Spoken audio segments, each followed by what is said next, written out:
और screen okay हो रही होगी। अगर कोई दिक्कत हो तो बताना बेटा। लास्ट क्लास में मैंने आपको छोटा सा कंसेप्ट बताया था फंक्शंस को लेकर, ठीक है, और 2-3 फंक्शन के बारे में बात करी थी।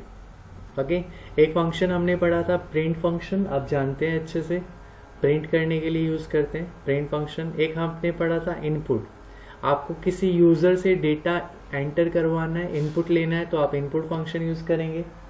आपने एक फंक्शन पढ़ा था इंट, अगर वैल्यू को आप इंटीजर में रखना चाहते हैं। आपने एक फंक्शन पढ़ा था फ्लॉट, ठीक है, नहीं पढ़ा था। तो ये चारों फंक्शंस हमने डिस्कस किए थे बेटा। मैं क्वेश्चन, हाँ बेटा बोलो। ये जो ग्लो था ना आपने भेजा था वो, हाँ लोकल, बेटा, ग्लोबल मेरा मतलब मुझे आउटपुट फिर आया नहीं उस पे। क्या फोन पे दिक्कत करा आ था रही थी? तुमने बेटा सबसे पहले जो मैसेज मुझे स्क्रीनशॉट भेजा था ना, उसमें एक तो इंडेंटेशन गलत था आपका, इंडेंट गलत लिखे हुए थे आपने, लिखा थोड़ा सा गलत था। एक तो वो गलती लास्ट थी। वाला प्रिंट साइड में तो आएगा। हाँ बिल्कुल, बिगिनिंग से आना था वो लास्ट वाला बेटा। आउटर फंक्शन को बिगिनिंग वो नहीं से मैंने करा था एंटर, पता नहीं क्यों नहीं हुआ। अरे ऐसे थोड़ी ना होगा। चल मैं अभी करके बताता हूँ, रुक 1 मिनट, है ना, इसको सेट कर लेते हैं।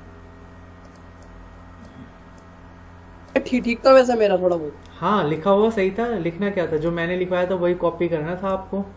देखो नीचे जो है वो आपका इंटरेक्टिव मोड है, और जो इसको मैं सेट कर रहा हूँ ये आपका गैप फैप की भी गलती हो रही थी। अच्छा, तो बताते क्यों नहीं इसको इस टाइम पे। चलो मैं कुछ प्रोग्राम, भैया आयुष और तुषार अपने आप ना टैली करते रहना मैं कहाँ गलत लिख रहा हूँ, ठीक है, और बताते रहना कि मैंने क्या मेंशन किया है। मैंने एक वैल्यू लिया, ठीक है, ओके।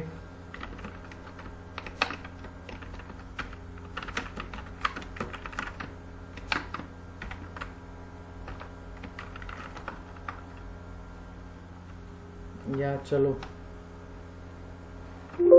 एक वेरिएबल ले लेते हैं, a is equals to, input कराते हैं, आंसर आउटपुट बताना है, ठीक है, कोशिश करना है आउटपुट, ठीक है भैया। हाँ, और फटाफट करते हैं एंटर ए नंबर।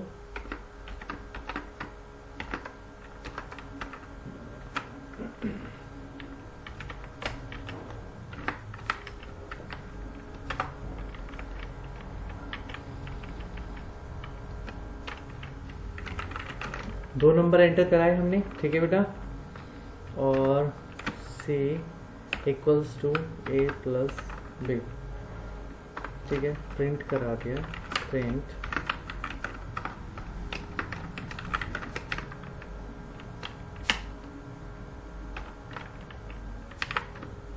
बताओ भाई शंकर एरर है कुछ? मैं इसको सेव कर लेता हूँ इसलिए। शंकर एरर है बेटा, एरर बताओ सारे बच्चे। भैया दिखाओ तो। गैप को दे दिया बीच में, सेकंड डॉट py सेव कर दिया। हाँ बेटा क्या कह रहे हो? एक गैप में दे दिया p के बाद इतना। अच्छा, और कोई? तुषार क्या एरर है? अगर एरर है या नहीं है जल्दी बताओ भाई, सीखना है आप लोगों को। Ayush is there any error?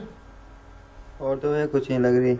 कुछ और नहीं भैया लग भैया इसमें प्लस नहीं करेगा, क्या कहते हैं, ये एरर दे देगा भैया a प्लस b पे को लगा दो, इन्वर्टेड इंट कॉमा। नहीं लगाया भैया। a प्लस बी पे इन्वर्टेड कोमा लगा दूं? नहीं बेटा वो तो नहीं है, गलत है। अच्छा ये भैया प्लस कैसे कर देगा, इंट तो लगाया नहीं। इंट नहीं लगाया भाई, इंट नहीं लगाऊंगा तो प्लस नहीं करेगा, तो अच्छा आउटपुट क्या आएगा? पहले बताओ इसमें कुछ एरर है नहीं है? तो देखो सबसे बड़ी बात इसमें एक एरर है। एरर सेव करा मैंने, एरर किस चीज की आगे दिख रही है? क्या होगा यहाँ पे? इसको मुझे वैल्यू पास करने के लिए कोमा लगाना पड़ेगा। अब ये कोमा यानी कि सम में वैल्यू पास हो गई सी की।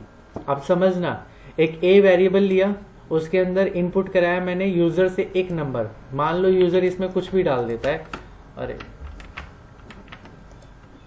यहाँ पे मैंने लिख दिया भाई, कमेंट किससे लगाते हैं? हैश से, ठीक है। मैंने यहाँ पे यूजर ने 8 एंटर कराया, ठीक है। और बेटा दूसरी बात, यहाँ पे यूजर ने 9 एंटर कराया, तो और एक बच्चा नितिन कह रहा है कि इसमें स्पेस की एरर आएगी। बेटा ये इससे कोई फर्क नहीं पड़ना, ये ब्लैंक की तो है, ब्लैंक को तो कोई मतलब ही नहीं बनता है, कोई दिक्कत नहीं, आप चाहे से यहाँ लिख लो, ऐसा कोई दिक्कत नहीं है, सेव कर लो। तो c is equals to a plus b. अब यहाँ पे 8 और 9 कितना हो जाएगा? 8 दूनी 16 और 1 17, क्या 17 आंसर आएगा? 17 आएगा आंसर, क्या आएगा? या 8 और 9 आएगा? 8 और 9 आएगा। 8 और 9 आएगा आंसर, ठीक है। 8 और 9 आएगा। हाँ चेक कर लेते हैं, सेव करते हैं। देखो आउटपुट में एंटर करा लिया हमने, पहले 8 कराया एंटर, 9 करा दिया, तो हमारा आंसर क्या आ गया? 8 और 9। तो यहाँ पे आप ये मैं ये देखेंगे, तो कह रहा था कि उसमें इन्वर्टेड कॉमा लगाना जरूरी है अगर हमको सम चाहिए तो। किसमें बेटा, इसमें इन्वर्टेड कोमा लगा दूं बेटा? वह सम के लिए तो लगाना पड़ेगा। बेटा सुनो, यहाँ पे लगाया मैंने, यही तो कह रहे हो आप इन्वर्टेड कोमा।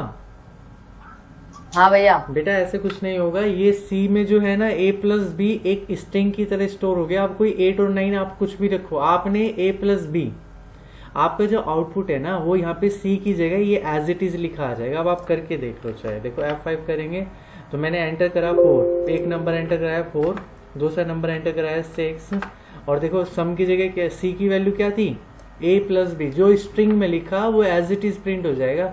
यहाँ कुछ नहीं करना है, ठीक है, ये तो ठीक है। हमें जो वेरिएबल्स है ना, देखो ये प्लस का काम क्या होता है, प्लस करता है कॉनकैटिनेट, यानी कि ऊपर वाली वैल्यू और इस वाली वैल्यू को उठा के रख देगा। अब ये बाय डिफॉल्ट ये जो इनपुट मेथड है ना आपका इनपुट फंक्शन, ये बाय डिफॉल्ट इन्हें एक कैरेक्टर की तरह यूज कर रहा है, स्ट्रिंग वैल्यू ले रहा है, एक तरीके से 8 एज इट इज रख देगा। अगर आपको यहाँ पे इनका फंक्शन परफॉर्म कराना है इंटीजर, तो आपको यहाँ पे एक वैल्यू लिखनी होगी, क्या लिखना होगा, इंट फंक्शन लगाना होगा इस तरीके से, और जब एक ब्रैकेट ये जो यहाँ तो ये प्लस कर देता ना वैल्यू। हाँ, इंट लगाने के बाद अब देखो बी में कोई भी भैया वैल्यू इनपुट के बाद ही तो लगाएंगे। नहीं बेटा, इनपुट से पहले लगा दो। देखो आंसर आना चाहिए आपका, F5 करते हैं और आंसर आ रहा है, प्रोग्राम रन कर रहा है 5, ये क्या हो गया, देखो दोबारा करते हैं F5 4 5, आंसर क्या आ गया 9 आ गया, ठीक है। अब इनपुट से पहले लगा के देख लेते हैं, इज देयर एनी एरर, और नहीं तो वो भी क्लियर हो जाएगा।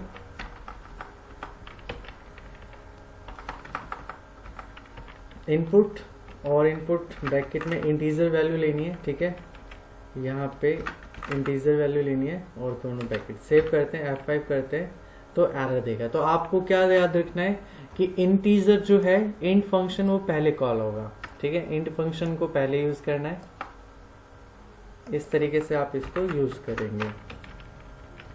मेन जो है आपने यहाँ पे देखा एक इंटीजर वैल्यू हमने यहाँ पे पास की है, अब ए और बी में उसने यहाँ पे सम कर दिया, क्योंकि यहाँ पे ये प्लस जो है अर्थमेटिक ऑपरेटर की तरह तभी काम करेगा जब दोनों वैल्यूज क्या होंगी, इंटीजर होंगी। आगे तो ये छोटी सी बात आपको समझनी है, एक छोटा सा प्रोग्राम था। तो भैया 8 और 9 इंटीजर ही तो थे बेटा, इसने बाय डिफॉल्ट इनपुट मेथड ने ना, आप चलो 8 और 9 मत एंटर करो, ठीक है, और इंटीजर यहाँ से हटा दो, तो ए और बी लिखोगे तो वो तो ए भी लिख देगा, उसे क्या दिक्कत है, वो तो उसे एक कैरेक्टर की तरह यूज कर रहा है ना 8 और 9 को। आप देखो यहाँ पे एंटर करोगे, ए लिखा मैंने, ओके, और ये लिखा बी, तो आंसर में क्या आ गया, सम इज ए बी, ए और बी को जोड़ के लिख दिया उसने। आप यहाँ पे सी और डी लिखेंगे, मतलब जो वैल्यू आपने यहाँ पे ए पे आई, ए मतलब कुछ भी वैल्यू रख लो, पी आ गया यहाँ पे, बी में क्यू पास किया तो यहाँ पे पी क्यू प्रिंट हो जाएगा, बस सम नहीं करेगा, कॉनकैटिनेट करेगा, इनपुट वैल्यू कर देगा। अगर इंट पास कर रहे हैं मतलब इंटीजर वैल्यू आ रही है फिर आपके पास, यानी कि डिफाइन हो गया कि जो वैल्यू आ रही है ना वो एक इंटीजर वैल्यू है, तब यहाँ पे प्लस ऑपरेटर फंक्शन करेगा। थोड़ा सा ये, चलो अब एक चीज और बताना, ये तो नोट कर लेना, चाहे प्रोग्राम्स को ना स्क्रीनशॉट लेते रहो फटाफट और आउटपुट के साथ, और ये आपको करने हैं बाद में नोट, फटाफट से ले लो स्क्रीनशॉट या फिर बाद में कर लेना, मैं वीडियो डाल दूंगा रिकॉर्डेड, ठीक है। अब आप नेक्स्ट देखना और मुझे समझना है प्रोग्राम को, ठीक है। मैंने एक इंटीजर वैल्यू लिया, ठीक है, इनपुट फंक्शन डाला, क्योंकि मैं यूजर से इनपुट करा रहा हूँ, और मैंने करा एंटर ए नंबर, ठीक है, एक नंबर मैंने एंटर कराया, एंटर नंबर लिख लेते हैं, और दिमाग लगाना है, मैं नया एक फंक्शन समझाऊंगा, तो शार समझ में आ रहा है नहीं आ रहा है या गायब हो गया?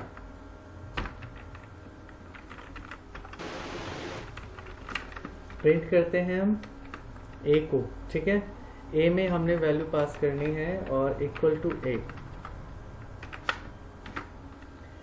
चलो अब भाई छोटी सी 2 लाइन का फंक्शन है, सिर्फ एक वेरिएबल डिफाइन किया है ए और इंटीजर डाला है, इंटीजर वैल्यू देगा वो, ठीक है, और एंटर अ नंबर। देखो अब मैं यहाँ पे क्या करता हूँ, मैंने F5 किया, रन किया, अब यहाँ पे मैंने ये देखो विजिबल तो है ना, या फिर इसको थोड़ा सा ऊपर कर देते हैं,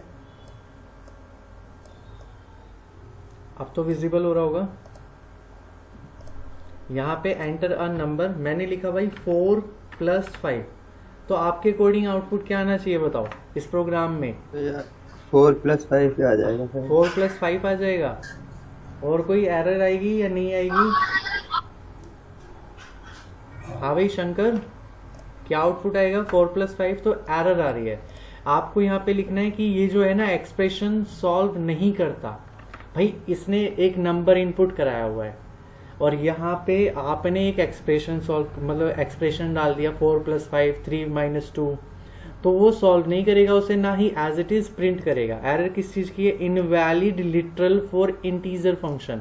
लिटरल क्या थे? 4+5, और वो भी इसमें दे रखा है, इन्होंने मेंशन किया हुआ है विद बेस 10, यानी कि ये किस में आता है? डेसिमल वैल्यू में आता है। बाइनरी बेस 2 होता है, बाइनरी का बेस 2, डेसिमल का बेस 10, ऑक्टल का बेस 8 और हेक्साडेसिमल का बेस 16 होता है। वेरी गुड, याद है बच्चे को।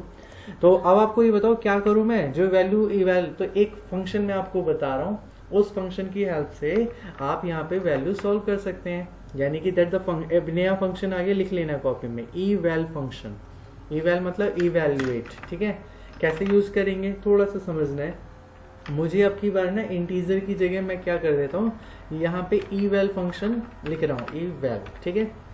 इवैल्यूएट फंक्शन और सेम रहेगा एक्सप्रेशन। अब मैंने F5 किया, ठीक है? सेव करने के बाद एंटर अ नंबर। अब की बार मैं पूरी लिटरल जितना मैं कैलकुलेशन चाहता हूँ वो लिख सकता हूँ। जैसे मैंने लिखा 100 - 50 + 30 और ×2, इतना सारा एक ही उसमें लिख दिया। तो ये इवैल्यूएट फंक्शन जो है ना आपका, यहाँ पे जो वैल्यू आएगी इतने के अंदर उसको इवैल्यूएट यानी कि सॉल्व करके ए में पास कर देगा। ये इस फंक्शन का काम है, इतने सारे स्टेटमेंट को सॉल्व करना। कितना आंसर आएगा बताओ भाई? चलो, आपने तो पढ़ा हुआ है। 110। Very good, that will be answer will be 110, ठीक है? Is it clear? तो इसमें ये लिखना है आपको, मैं यहाँ लिख देता हूँ Ctrl+C।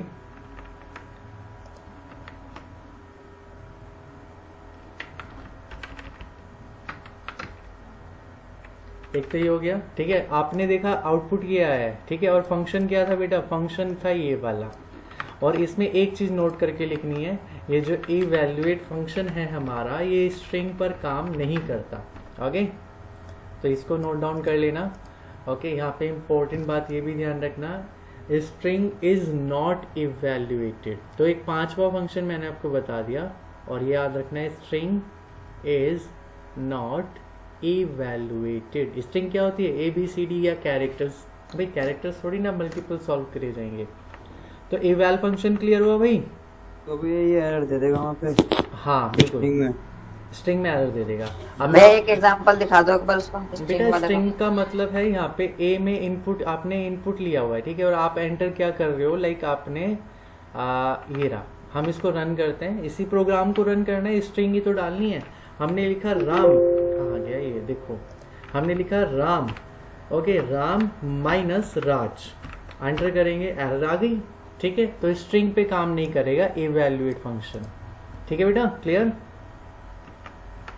ओके भैया। भैया इस पे केयर फेयर कुछ काम करेगा? थोड़ा पकड़ देना ऊपर। ऊपर लिखा नहीं अभी, लिख लेना आराम से नोट्स में। ये रहा, मैं अगला कंसेप्ट समझा रहा हूँ। अब आप ना प्रोग्रामिंग सीखोगे। नितिन तुम कुछ कह रहे थे बेटा, दोबारा बोलो जोर से। ये केयर काम करेगा रामराज पे? हाँ, कैरेक्टर पर बेटा वो स्ट्रिंग है, स्ट्रिंग में इवैल्यूएट फंक्शन काम नहीं करता, बाकी सब करेंगे, कैरेक्टर वगैरह जो आप पढ़ते हो। और एक चीज मत भूला करो, कैरेक्टर सिर्फ एक वैल्यू को स्टोर करेगा, कैर जो होता है। ओके, इसमें बहुत सारी लाइन जैसे राम राज सब स्टोर कराने ना, तो आपको पढ़ाए थे लिस्ट, आपको पढ़ाए थे टपल, डिक्शनरी, आप उनका यूज करो। अब कैर पे क्यों अटके हुए हो? ठीक है, तो थोड़ा सा समझना है। ठीक है भैया। हाँ, अब देखो आज जो हमें करना है, आज हम पढ़ा रहे हैं आपको फ्लो ऑफ एग्जीक्यूशन। कहाँ गया ये रहा। आज जो मेन है आपका फ्लो ऑफ एग्जीक्यूशन है, यानी कि आपका जो प्रोग्राम है, ठीक है? अब आपको देखो, मैं 2-3 क्लासेस में सारी मैक्सिमम चीजें करा दूंगा, तो थोड़ा ध्यान से समझना है। आपको बेसिक चीजें बताई जा रही है। जो प्रोग्रामिंग आप करोगे 3 तरीके से सीखोगे। एक तो होगी सिक्वेंशियल, ठीक है? दूसरा, या तो आप सीखेंगे कंडीशन, ठीक है? प्रोग्रामिंग में अब कोडिंग सीखनी है आपको, कंडीशन, या फिर कंडीशन नहीं तो सिलेक्शन, स्टेटमेंट वाले क्वेश्चन आप सीखेंगे। अच्छा, कंडीशन याद होगी भाई शंकर, हमने पढ़ाई था इफ एल्स पढ़ाया था ना, इस तरीके से। सिक्वेंशियल बेटा जो आप पढ़ रहे हो, देखो ये प्रोग्राम लिखा है ना, कहाँ गया ये वाला, ये रहा, इसमें पहले ये वाली लाइन है, तो आपके इंटरप्रेटर ने पहले इस वाली लाइन को पढ़ा, फिर इसके बाद नेक्स्ट लाइन को पढ़ा, तो ये एक सीक्वेंशियल हो गया, सीक्वेंस में चल रहा है, ठीक है। दूसरा आपने कंडीशन, और तीसरा जो पढ़ना है वो है आपके लिए लूप, लूपिंग के स्टेटमेंट, ठीक है। लूप या फिर लूपिंग, या फिर इसको दूसरा नाम क्या कहते हैं, इटरेशन भी कहा जाता है। लूपिंग को इटरेशन कहा जाता है, ठीक है। तो हम 3 तरह के स्टेटमेंट अपने प्रोग्राम्स में बहुत ज़्यादा यूज़ करते हैं। या तो हम नॉर्मली सीक्वेंस में प्रोग्राम बना रहे होते हैं, कुछ उसमें कंडीशंस भी यूज़ कर लेते हैं इफ और एल्स की, और लूप भी लगा लेते हैं। तो आज हमें 2 चीज़ों को थोड़ा सा क्लैरिफाई करना है और समझना है, ठीक है।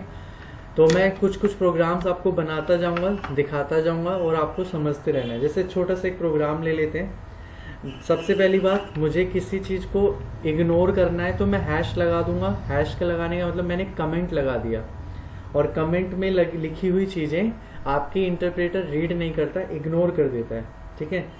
तो मैं चलो वो निकाल लेते हैं, एक रेट वो निकाल लेते हैं। प्रोग्राम बना रहे हैं जिसमें हम क्या कर रहे हैं, सिंपल इंटरेस्ट निकाल रहे हैं, सिंपल इंटरेस्ट का प्रोग्राम बना रहे हैं, ठीक है। अगली बार जो क्लास होगी आप लोगों को इस तरीके से प्रोग्राम बनाने आने चाहिए।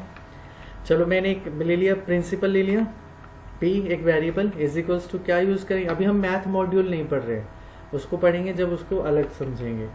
तो भाई प्रिंसिपल आपका इंटीजर में भी हो सकता है, फ्लोट में भी। चलो फ्लोट फंक्शन यूज़ कर लेते हैं, फ्लोट, ठीक है। फ्लोट में आपने इनपुट कराया और आपने लिखा यहाँ पे एंटर द प्रिंसिपल, और उसको आप किस में स्टोर कर रहे हो, आप पी के अंदर स्टोर कर रहे हो, ठीक है। एक वेरिएबल रही है भाई, एक कोमा ब्रैकेट, ठीक है। अभी हो गया। एक होता है आर, ठीक है, r is equals to rate, यानी कि उसको भी किस में लोगे, फ्लोट, परसेंटेज में आती है रेट को, आप फ्लोट में ले लो, क्योंकि जब सॉल्व करेंगे तो परसेंट में आ जाएगा। एंटर द रेट परसेंट, अब यूजर इतना रेट परसेंट डिफाइन कर देगा, ओके। और एक होता है टाइम, टी, ओके। तो इसको किस में ले सकते हैं आप, इंट में ले लो टाइम, चाहे तो पॉइंट में देना हो तो पॉइंट में भी, अगर पॉइंट में दोगे टाइम को तो फ्लोट में लेना, ठीक है। इंट इज इनपुट कराया, एंटर टाइम, ठीक है जी। अब क्या फॉर्मूला बनेगा, एस आई निकालने का फॉर्मूला क्या है, p multiply r multiply t, और इस सारे को सॉल्व करना होता है और उसको डिवाइड करना होता है किससे,